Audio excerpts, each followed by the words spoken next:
నామానికి ఘనత కలుగును గాక. సంఖ్యాకాండము 24:16 మనం చదువుకుంటున్నాం. దేవవాకులను వినిన వాని వార్త, మహోన్నతుని విద్య ఎరిగిన వాని వార్త. అతడు పరవశుడై కన్నులు తెరిచిన వాడై సర్వశక్తునికి దర్శనము పొందెను. ఇక్కడ దేవుని వాక్యం మనం గమనించినప్పుడు బిలాం ప్రవక్తను గురించి చెప్పబడినటువంటి మాట ఇక్కడ మనం గమనిస్తున్నాం. బాలాకు, మోయాబు రాజు అయినటువంటి బాలాకు ఇశ్రాయేలీలు వారి వాగ్దత్త ప్రదేశంలోకి ప్రయాణం అయిపోవచ్చినటువంటి మార్గంలో బాలాకు వారిని చూసి, ఇశ్రాయేలుని చూసి భయపడి బిలాముతో చెప్తున్నాడు, నువ్వు రా, ఈ జనం గొప్ప జనం ఉన్నారు, వీళ్ళని శపించడానికి నువ్వు వచ్చి శపిస్తే వాళ్ళు శపించబడతారేమో అని చెప్పి పిలిపిస్తున్నట్లుగా మనం చూస్తున్నాం. బిలాము వారిని శపించడానికి దిక్కులు చూచి మరి ఆయా ప్రదేశమునకు వెళ్ళి అక్కడ బలులు అర్పించి చూసినప్పుడు దేవుడు ముందుగానే బిలాముతో చెప్పినాడు, నేను పలికిన మాట తప్ప రెండో మాట నువ్వు పలకటానికి వీల్లేదు అని చెప్పి చెప్తున్నట్టుగా మనం చూస్తున్నాం. మరి బిలాము ఇక్కడ పోయాడు, అక్కడ పోయాడు, ఆ తట్టు పోయాడు, ఈ తట్టు పోయాడు, ఏ తట్టు పోయినా అక్కడంతా కూడా దీవెన వాకులే వచ్చింది కానీ ఆశీర్వాదపు మాటలే వచ్చింది కానీ శాపగ్రస్తమైనటువంటి మాటలు రాలేదు. ఏమని శపింపును?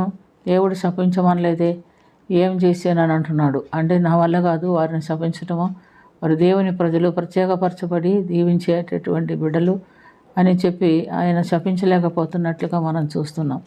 కాబట్టి అతడు అంటున్నాడు, మహోన్నతిని విద్యనెరిగిన వాని వార్త, అతడు పరవశుడై కన్నులు తెరిచిన వాడై సర్వశక్తిని దర్శనం పొందెను. ఆయన చూచుచున్నాను, ప్రస్తుతం ఉన్నట్టు కాదు, ఆయన చూచుచున్నాను కానీ సమీపమున ఉన్నట్టు కాదు. నక్షత్రం యాకోబులో ఉదయించును, రాజదండం ఇశ్రాయేలు నుండి లేచును, అది మోయాబు ప్రాంతమును కొట్టును, కలహ వీరులందరినీ నాశనం చేయను. అంటే ఎంతో కాలం ముందు దాదాపు 1400 సంవత్సరాల తర్వాత జరగబోయే సంగతులనే దేవుడు బిలాముకు చూపించినట్టుగా మనం చూస్తున్నాం. నేను ఇప్పుడున్నట్టు కాదు, అది చాలా కాలానికి జరగబోయేటటువంటి సంగతులని చెప్తున్నాడు. ఇంకేమంటున్నాడు? సర్వశక్తిని దర్శనం పొందేని అంటున్నాడు.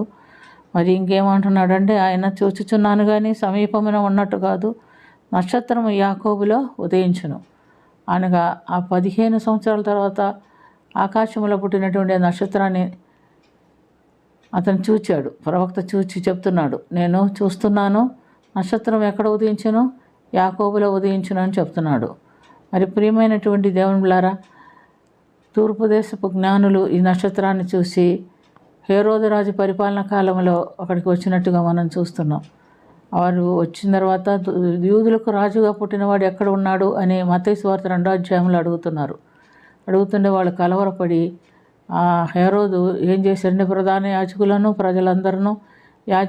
ప్రజలను ప్రధానులను అందరిని పిలిపించి ఆయన అడుగుతున్నాడు, క్రీస్తు ఎక్కడ జన్మిస్తాడు అని అడిగినప్పుడు వారు గ్రంథాలు చూసి వారు ఏమంటున్నారంటే యూదయ బెత్లెహేంలోనే ఏలి, అనగా యూదయ దేశపు బెత్లెహేమా, నువ్వు యూదా ప్రధానంలో ఎంత మాత్రపు అల్పమైన దానవు కావు, ఇశ్రాయేలీని నా ప్రజలను పరిపాలించువాడు అధిపతి నీలో నుండి వచ్చును అని తెలియపరిచారు. కాబట్టి ఈ వాక్యాన్ని బట్టి వాళ్ళు ఎంతో భయపడిపోయి హేరోదు వారు దేవుణ్ణి కొలవటానికి వెళ్ళినప్పుడు, చూడటానికి వెళ్ళినప్పుడు మీరు చూచి వచ్చి నాకు చెప్పండి, నేను కూడా ఆయనకి వందనాలు చెల్లించుకుంటానని చెప్తున్నట్టు మనం చూస్తున్నాం. అయితే వారు అక్కడికి వెళ్ళిన తర్వాత కల్లో దేవదూత కనపడి వచ్చిన మార్గమున వెళ్ళొద్దంటే వారు వేరే మార్గమున వెళ్ళిపోయినట్టుగా మనం గమనిస్తున్నాం.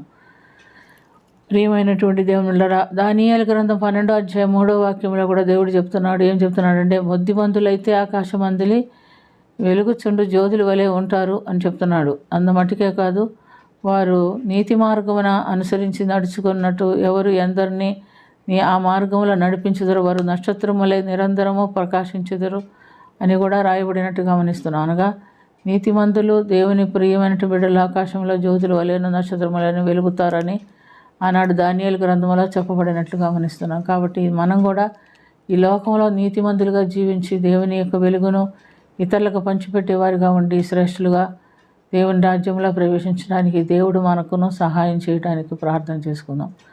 ప్రేమ కలిగిన తండ్రి, కృప కలిగిన ప్రభు యేసు రక్షక, మీకు వందనాలు నాయన, స్తుతి నాయన, స్తోత్రం నా తండ్రి.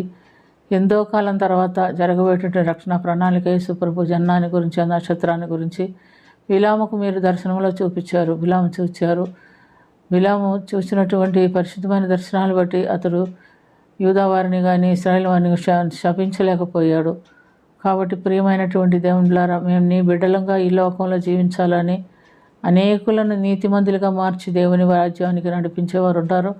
వారు ఆకాశమందులి నక్షత్రం వలె ప్రకాశించెదరని మీరు నా తండ్రి దానియేలు గ్రంథంలో చెప్పబడిన ప్రకారంగా అటు ధన్యత కలిగినటువంటి ఆత్మీయ జీవితం, పరిశుద్ధ జీవితం మాకును దయచేసి దీవించమని యేసుక్రీస్తు పుణ్యనామన అతి మిక్కిలి వినయంతో అడిగి వేడుకొంచున్నాము తండ్రి.